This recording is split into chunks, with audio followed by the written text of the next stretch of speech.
How's it going, everybody? This is Eric from Vivid Gamer, and I'm here with Ryan to give you a review of Bioshock Infinite.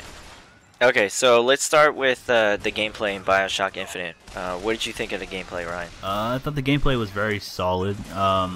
It's not anything spectacular in sense it doesn't revolutionize gameplay like for shooters. Right. You know, you have the return of the plasma. Oh, not plasmas. They're vigors. Basically plasmids. And then they're in tandem with other weapons, and those weapons are basically standard weapons that you'll see in most shooters. You see shotguns and pistols and RPGs and stuff like that.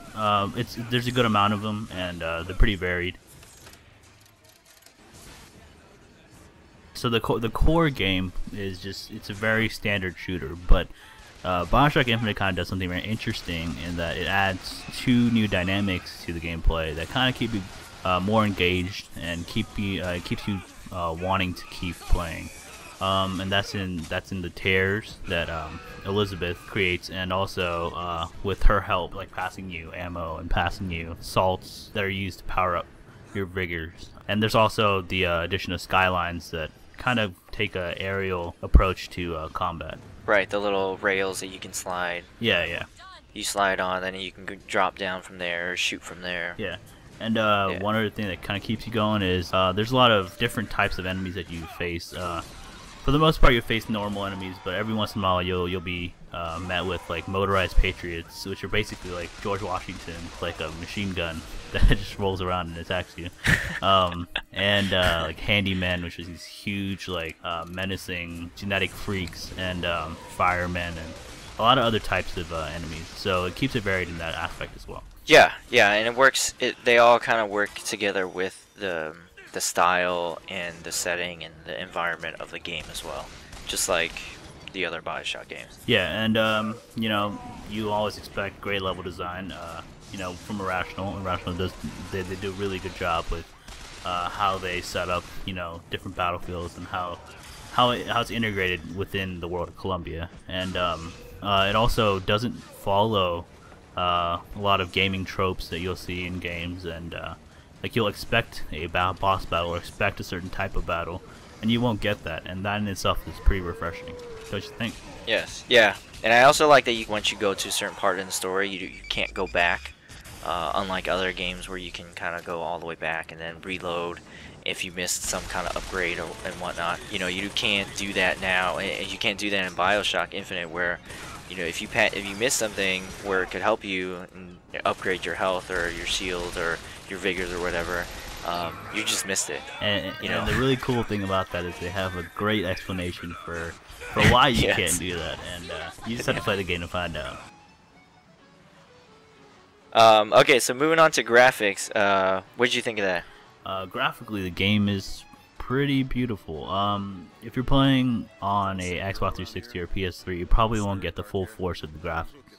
But if you're playing on PC, I've heard, and I'm sure Eric can tell you, that it's pretty beautiful. On the 360, there's a little bit of frame rate issues, and the game looks a little dated. But I think a lot of that has to do with just the system itself, not necessarily the game.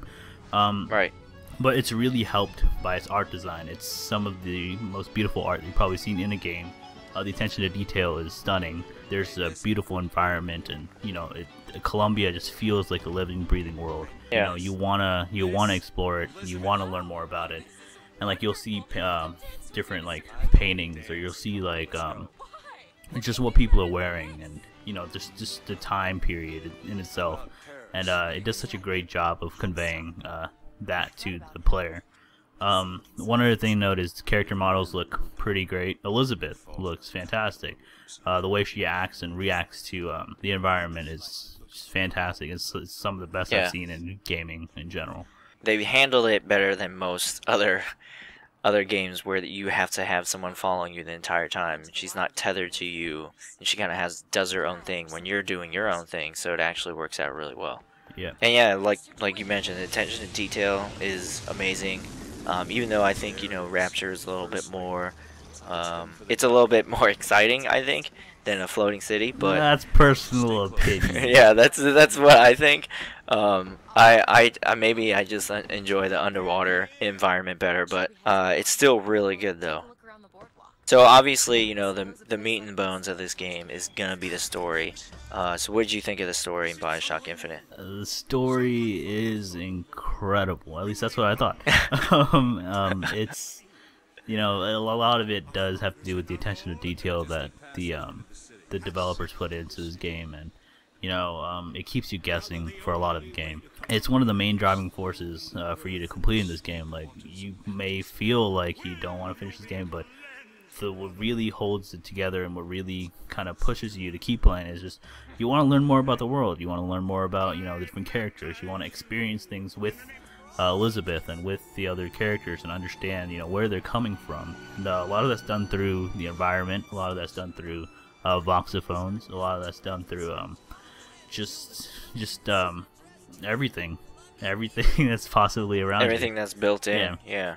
And Yeah. the characterization for each character is just phenomenal. It's some of the best characterization in gaming, especially with Elizabeth, because if Elizabeth was annoying and just griping in your ear all the time, you wouldn't want to keep going. And a lot of the times, like when you're out there trying to rescue Elizabeth, or you're trying to help her with something, you feel like you want to do it rather than you're forced to do it, and Right. that's something that I didn't expect a game to ever do, and that's something that Bioshock Infinite does really well. Yeah, and I might not be as big of a fan of the story as Ryan is. You should be. But but that said, it's a really good story. It's incredibly engaging. It starts off really strong. So right away you're kind of sucked into this world, and you just want to keep playing. But it's one of those games where you can't put it down. And it's not necessarily the gameplay, but it's absolutely the story. Here's the thing about the game. When you play through it the first time, a lot of the game, you have questions throughout the game, and why is this happening? What does this have to do with anything? How does this play into the story and the characters?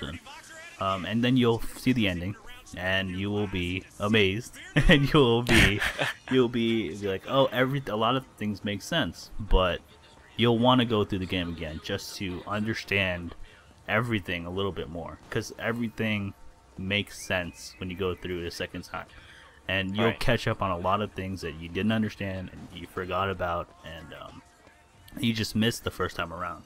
And so that in itself, and the game is not extremely long, but it's long enough that it's able to convey the story in a meaningful way and not overstay its welcome. So it has some replay value to it.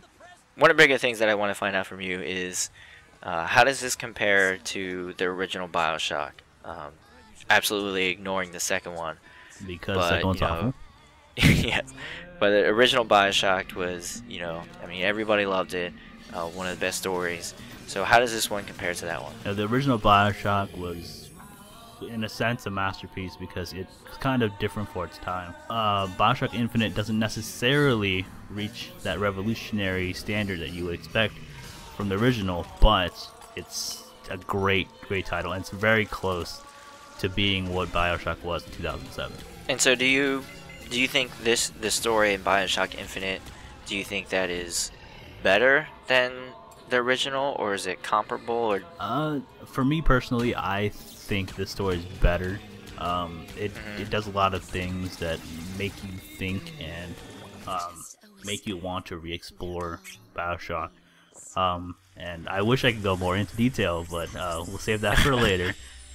Yeah. But overall, I think it's better. But then again, it's different. It's different for every person. And some Right, people right. might like fish more than they like birds. That's one way to put it. That is one way to put it. Okay, so starting to close this out, issues in the game. We both really didn't have too many issues in the game.